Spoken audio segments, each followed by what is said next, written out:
We are live. Thank you guys for joining us in Cthulhu and Cairo episodes 48 through 50, otherwise known as the poo poo pot children scenario, I Not sure guess is why what we should call poo-poo, it. just pot children. Well, they smelled like poo poo at the beginning, They remember? did, yeah, they That did. is They, awful. they did smell like poo poo. So Yeah, it's like, that's right. I so it's forgot. like, it's like a really bad misnomer or a really bad racial slur, either way you want to look at it. No. But yeah. The poo poo pot children. No. You know, you find yourself locked in a clay pot. Left on the side of a I want snowy to see how mountain. you smell after a couple of days. No, Exactly. actually, I don't. But No, I mean, you smelled me like 3 days after into a con, so you know. It's like, Matt, come on, man. that's bad enough. Little axe goes a long way. That's all I'm saying. Get the marble to rattle. Exactly. No, you think it goes a long way. I know it. It just covers the poo smell. It's just poo smell and lavender. But all right. So yeah, they just finished skydiving. Exactly. And onto a mountain. Yeah. Something not a lot of people have done at this time. No, it's pretty experimental yet. Exactly. I'm not sure how many people have done it to this day, but yeah. But I mean, like I was saying in our last review, back at this time, people didn't skydive for fun. They jumped out of plane because something was wrong. Paratroopers hadn't been invented yet. Usually they jumped out of plane because it was going down. So, I want to give Raz a pat on the back. I know he'll be insufferable for the rest of his family for this, but you and the team made climbing up a mountain seem interesting. it was really cool.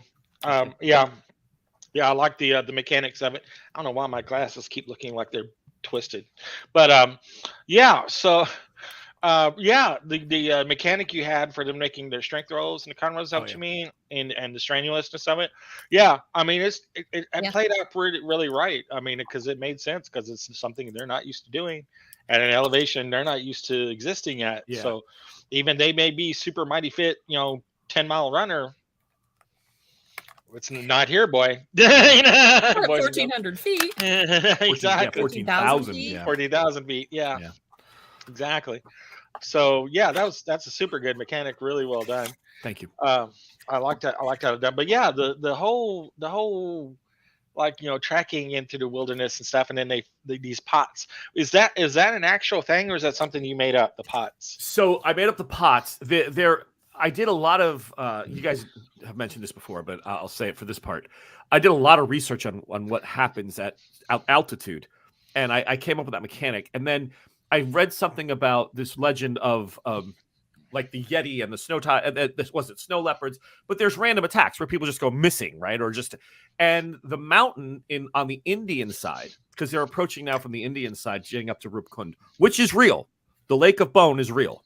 Oh, so I thought they were in Nepal. So okay, I've been saying Nepal. They flew over, so they crossed. That's why they were so afraid to touch the pots, because they didn't understand the traditions. The Nepalese didn't want to mess with the people on the other side, right?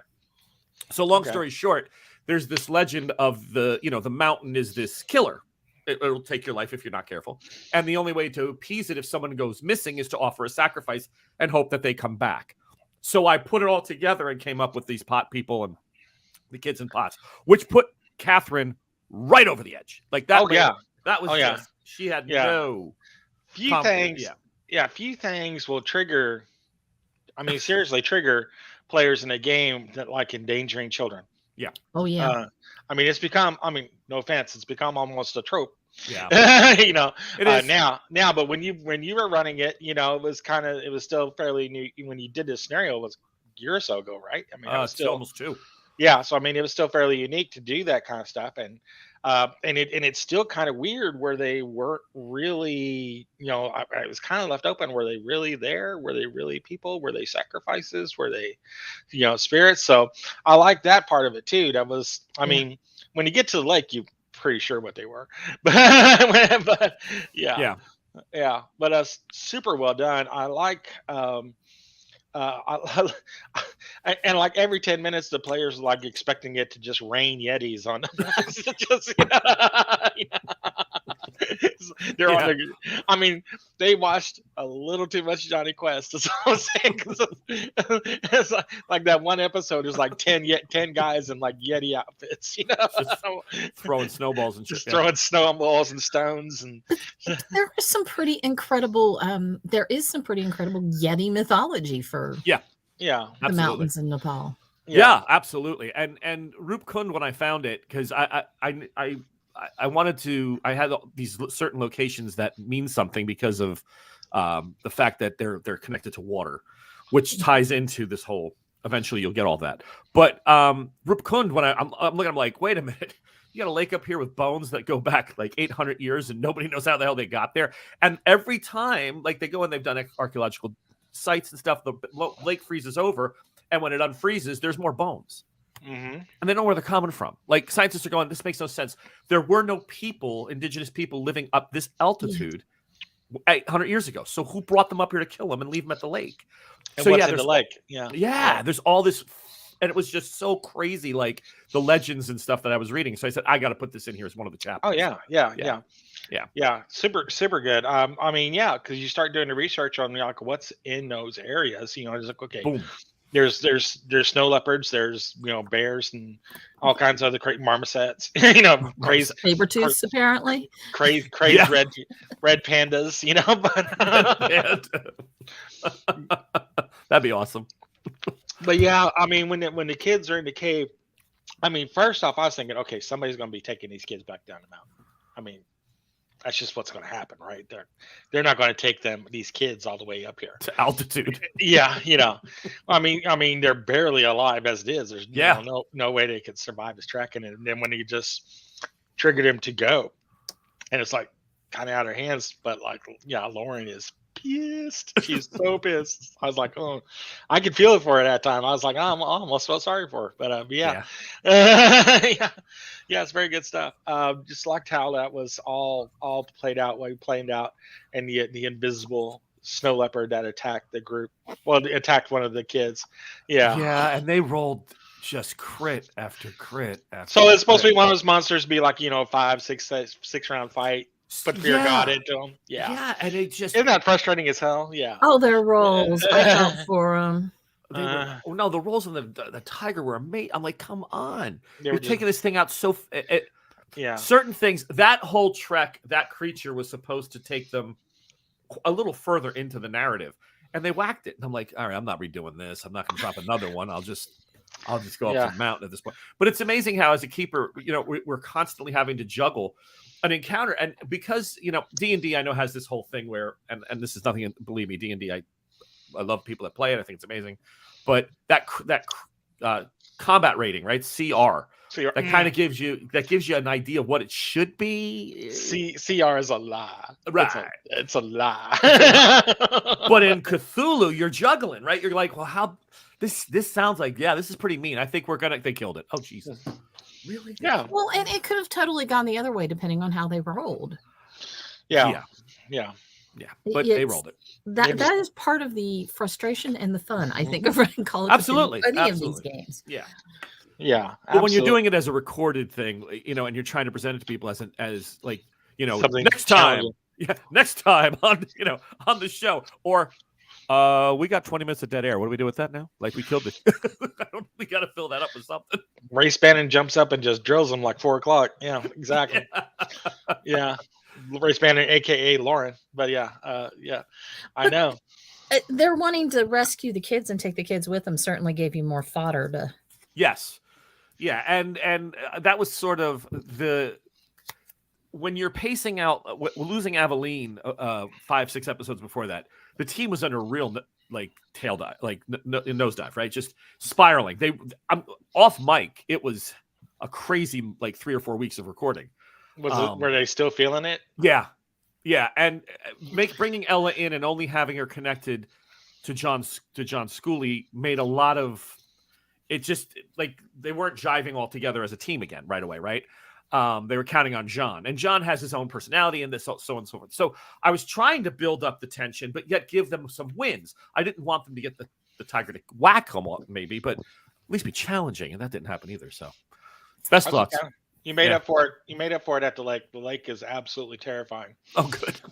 I mean, it kind of reminds me of the thing in the lake in Lord of the Rings when they're in front of the gates of Durin. Okay. Yep. You know, there's something's in the water. Yeah. We're not sure what it is. You know, it's creepy as fuck. Why are all these bones around? And just burp one on the shore. Yeah. I listened to the episode Sunday afternoon, so they're fresh in my head.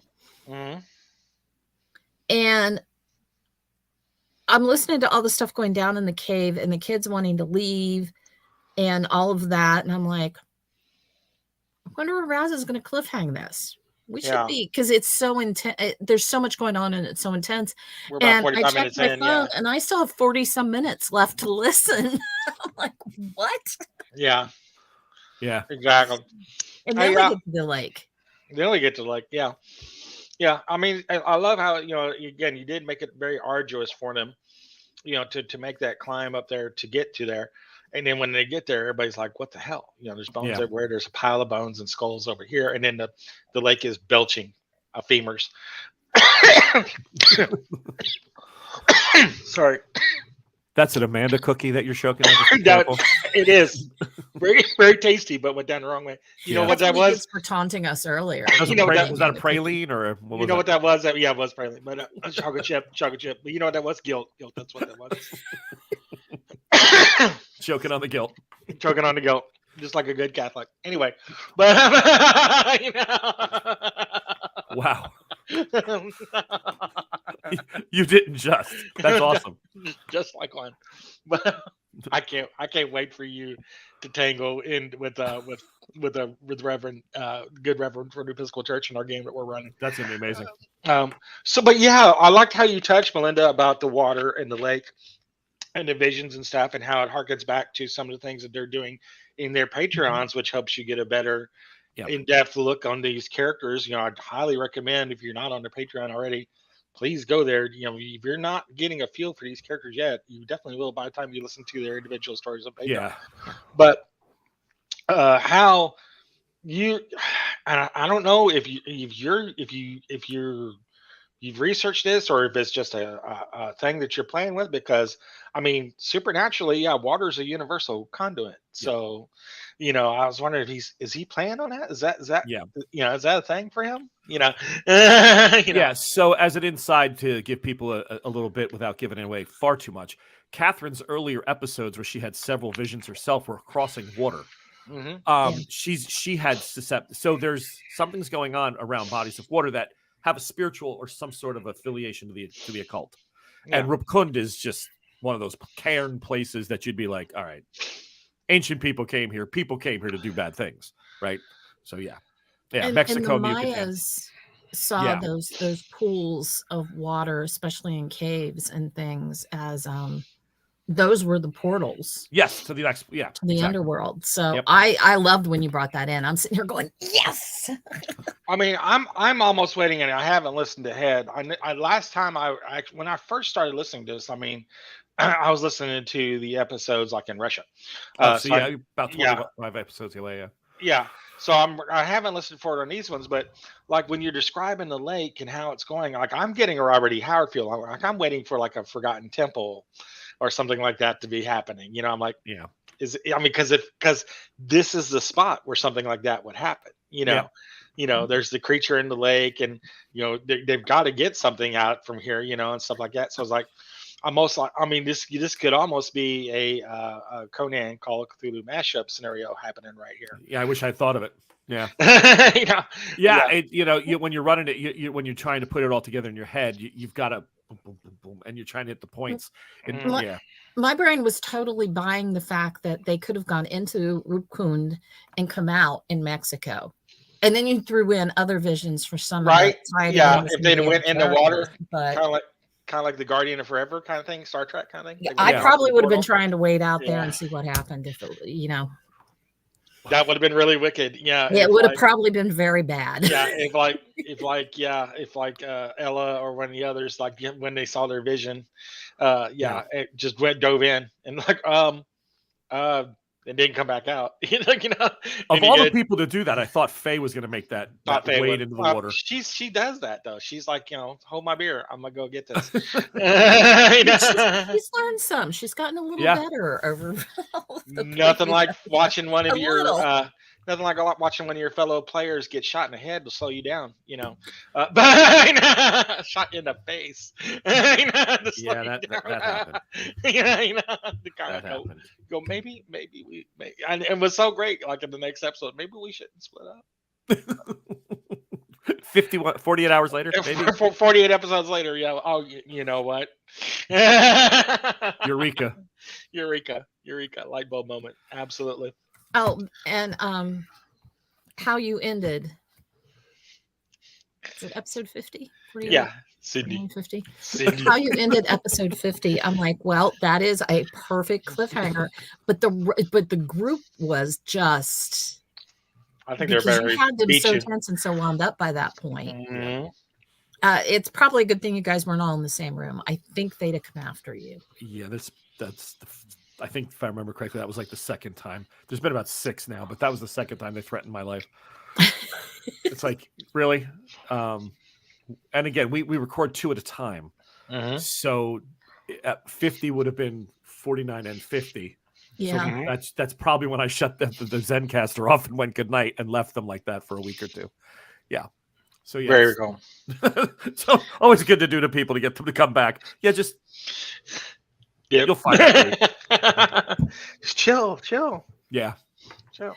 Have a cookie. Have one of Amanda's cookies. You'll be better. You'll be fine. Which none of us can have, but you can. Which is I can. Nice. Those are very tasty. These cookies right here. Very tasty. Thank you, Amanda.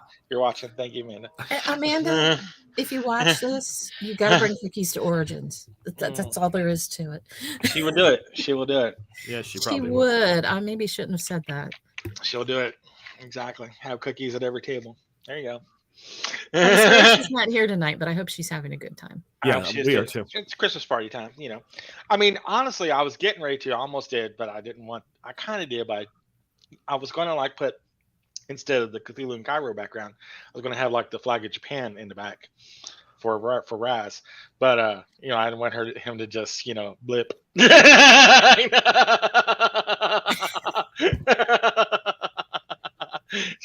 For those of those watching the World Cup. And here I thought you were going to say Cthulhu in a Santa cap. Yeah. But wow, it was not. It was a quiet. It was a hard time. It was a hard day at the Grigoletti house that day. Ringing a bell. Exactly. Hard day. But you know what? I mean, there's got to be a winner, got to be a loser. Just winners get cookies for Amanda. I don't know what to do. There you go. Yeah, it's been an interesting cup. It's okay. It's only every 4 years.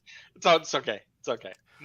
Or as you pointed out, I think it was you. No, it may have been Scott. So somebody said, "I'm so sorry about Germany," but that's okay. You should see them at least one more time. I mean, it's only what he got. It's a sixth of your life until they play again. That's left. So you went on an average age. I'm like, you probably got at least 6 more if you're really good. So you should see him at least once more. I'm like, oh wow, yeah, Rick. Yeah. Wow. I have a friend who hates it when Germany wins because he says they become insufferable. Yeah. He's Austrian, so I don't know if there's something to it there or what. Tell him thanks for all his efforts. Yeah, I know. When you were telling me Spain lost, I said they lost the soccer. the soccer. No, they watch football. Football. Exactly. Anyway, we got way off topic. Yeah. Laughing. So I like how we're getting ready to jump right into the Lake Rumcoon and see what's there. It's going to be very interesting to see what happens to these players as we listen on through our next parts. I think it's going to be 51 through 53 is going to be basically dealing with this, and then like the descent. I hear it looks like the descent is quite an adventure as well. Yeah, it's harrowing. It's not just a you know. No. Yeah, you know. Just to say it's all downhill from here is kind of a misnomer. Yeah. And I know what's coming with Sid, and I just yeah. There was I'm bracing myself. There's a 50 hours in a Cthulhu game is a really good stretch for a player. Really good stretch. That's a good stretch. Yeah, and they've had luck, and the mechanic of the Eye of Ahriman has done well. It's exactly what I wanted it to do. Was just that little bit of luck over them to say, you know what, that's a real shitty. I'm never going to get out of that. Let me just use it. Yeah. So yeah, I'm happy that's worked out really well. It's eventually in the show it will go away. But for now, it's been a lifesaver for them a couple times. Especially starting out. Yeah, I mean, I think we touched on this before, kind of like long campaign like this one, or even Master Nyarlathotep, which huge take about 2 years to play. Yeah, if you're doing it right. Depends on your GM. Yeah, take longer. Yeah, I mean, but you almost need pulp crew to do it. Yeah, you can't. Every time I try to run it with a regular crew, I run it like 4 or 5 times with like the regular Call of Cthulhu rules. I never get past chapter 2. They're all die. And I'm like, oh well. Yeah. Murder on the Orient. What is it? Terror on the Orient Express or Murder on the Orient Express? Terror on the Orient Express. Yeah, that's another big one. The good one with that one though is like, even if and you can do it again, it's harder to do with Master Nyarlathotep, but the easier way to do it with Horror on the Orient Express is like you can have other people on the train. Yeah, that they make friends with and this is a new character stepping in. It's a little bit easier because you're going all that way. You're going to make other friends and stuff on that train. That's true. Yeah. That's a good point. That probably does fit a little easier with that. Yeah. I've found that to work well. I've actually ran Horror Express like twice successfully with regular players. It's hard. I've had several die, but it's a challenge. That's part of the fun. Exactly. Yeah. What are you doing this? Don't get kill nobody? What the hell? Make 2 characters. Yeah. The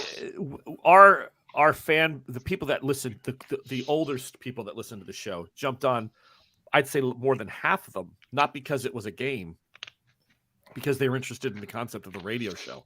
Like they wanted to hear the acting a little bit high, a little different than a normal tabletop game. Yeah. So they don't understand that characters are going to die. Yeah. And a matter of fact, when Aveline went down, I got quite a bit of. Did you get bad fan mail? Flack. Did you get bad fan mail? Fan mail. So Nepal itself, I mean, we actually had a couple people that wrote in, and I'm done. I can't listen to this. It's too stressful. I'm done. Like, okay, well, how dare you kill a character? Sorry. Yeah, I mean, but it's like you put 50 hours in. I mean, I got Netflix shows that don't go that long, and you're you're killing me. Exactly. I got 40. And you know what? At least Aveline's death meant something and was in character. Yeah. It would have been different if it was just something stupid. Yeah. Like she tripped over her own feet on the sidewalk and fell down a cliff. That would have been annoying, but she had a good death. For all the crazy shit she did, yeah. For all the crazy shit she did, yeah. Because I mean, honestly, I was almost like last episode. I almost wanted to write #sorry not sorry because she does put herself on the line. I'm like, yeah, you do know what game you're playing, right? This is for keeps here. This is for blood. So, and she made the choice to stay in character. But again, if you're somebody who got involved in it without that gamer knowledge, that, it does hit a little differently, and they're not expecting it. So we've always one of the problems, I guess, that this show's always had is that we're half and half sort of in the fan base. So the gamers are always like, I want to hear more of the dice. I want to hear more of the plans. I want to hear more of the plotting, how they're going to do something. And then the radio people are more like, well, that's just noise to me. I don't understand the numbers. So we try to make a balance. We as best as we can. There's something like the one episode we lost, that was just us. But we're always in that flux of how much do we push the dice forward to let them hear it versus extracting it. So it's but that's a learning curve for us, and it just happens. As someone who is a gamer and a TM and who likes listening to good radio shows and has also been a writer, I think you do a really good job with the balance. Yeah. Well, thank you. Yeah, I think so. And I keep listening, not just because I told Matt I'd do this review. I keep listening because I want to know what's going on. it's super good. Yeah, like in the past review we talked about it, like that whole scene where the new character Ella is talking about what the old character did in a trance kind of thing, and is following it word for word. And you're like, oh my god, this is exactly what happened. And it's like that was just super well done. Just it's like, oh man, it's just like it's candy. Candy from a friend named Amanda, but that's good stuff. And one of the things I liked about especially the last 2 of these 3 episodes is there's tension within the group. Mm-hmm. And there's some misunderstanding and there's some anger, especially on Catherine's part. I know. And so you've got those tensions playing as they're trying to deal with whatever the heck is starting to happen at the lake. Yeah. And they're all staying in their characters. Mm-hmm. Yeah, she's like this close, like, screw this, I'm going home. Which is going to keep it really, really interesting for the next 2 or 3 episodes. I may have to listen ahead before, and then go back and listen again just before our next broadcast. Because wow. John Schooley's, I think we left it in where he tries to explain that at 15 they're adults. Mm-hmm. The one girl's 15, then there's an 11-year-old, I think, and a 10-year-old or something. Right, the 3.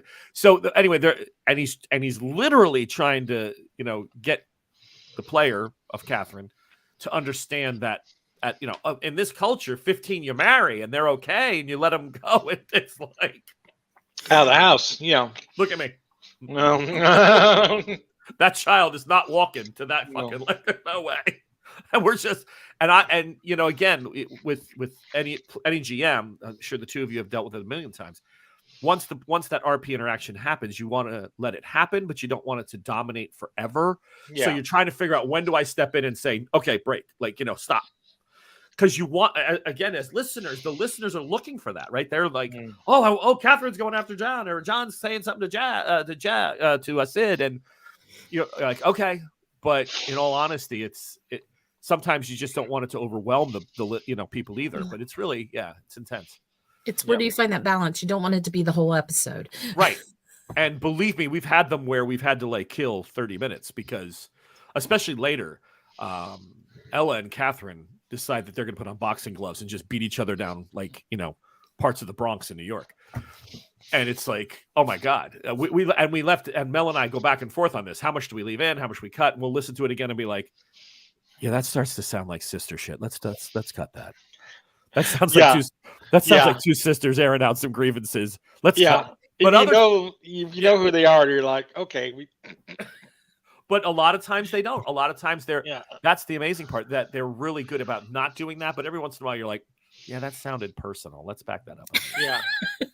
Take that out. Super good stuff. But can't get enough of this. This is so much fun to listen to. Really looking forward to our big thing in June with you and the whole crew at Origins. It's going to be amazing. We're super excited to have you all there to do that live show. Still working out how the scheduling of it is kind of baffling. Okay. The Origins people, and they're like, you wanted to put us in like one of the rooms that we had, and did our panels. I'm like, no. we need a big room. And they're like, really? I'm like, oh yeah, we're gonna need a big room. And so we're just Seth's fans alone. I mean, Seth is joining us is going to be so much fun. So glad having him as a special guest. Absolutely. Are you just gonna definitely need to reach out to him and what character you want to play, or set up some kind of NPC. So what I want to do is I want to get past the Christmas holidays, and my goal, and if Seth is able to catch up with this, or you talk to him at first, my goal is to invite him in for a show. Okay. Early. Maybe around March or April, introduce the character, have him step off. It's got to be Jack. Got to be Jack the NPC. It's somebody. Yeah, exactly. It's got to be Jack. whatever. And then yeah, exactly. And then when we get to the show, he'll be there at that moment. Because I'm really trying to tie the end of this up by September of this coming year. Perfect. So this is going to be when the people are there watching it. They're going to be at one of the bigger, like they may be just heading in to Cairo itself. They may be just in the last part of the leg of, item 6, but whatever it is, they're going to be pretty in a big spot. And then we go to a Gaslight Cthulhu that I'm looking for. I'm already starting. Oh, nice. For. Yeah, nice. Yeah. That's gonna be a lot of fun. Really creepy. Much different than this one. Much more episodic, not as serial. Sweet. Looking forward. Sweet. Yeah. Sweet. Very, very cool. Well, I think that's about time for us. Thank you so much for joining us, Raz. Thank you for doing it, guys. It's a lot of fun, and I know that as we build the momentum here going into the Origins, it's gonna be a great thing to have Lurking Fears. And I'm thrilled. I love working with you guys, so it's gonna be a lot of fun. Absolutely. We had a lot of fun in Philadelphia last week. So yeah. Oh yeah, it was a lot of good times. A lot of good times. Excellent. Okay. All right. I am going to assume, given that today is the 11th, we will not be broadcasting in 2 weeks. On Christmas Day? Probably not. We'll probably do probably the week after, even though it's New Year's Day. We'll see how people are doing. I don't know. But we'll discuss that after we end the broadcast. But yeah, thank you guys so much. All right. Good night, everybody. Merry Christmas, everybody. Merry Christmas. Happy holidays.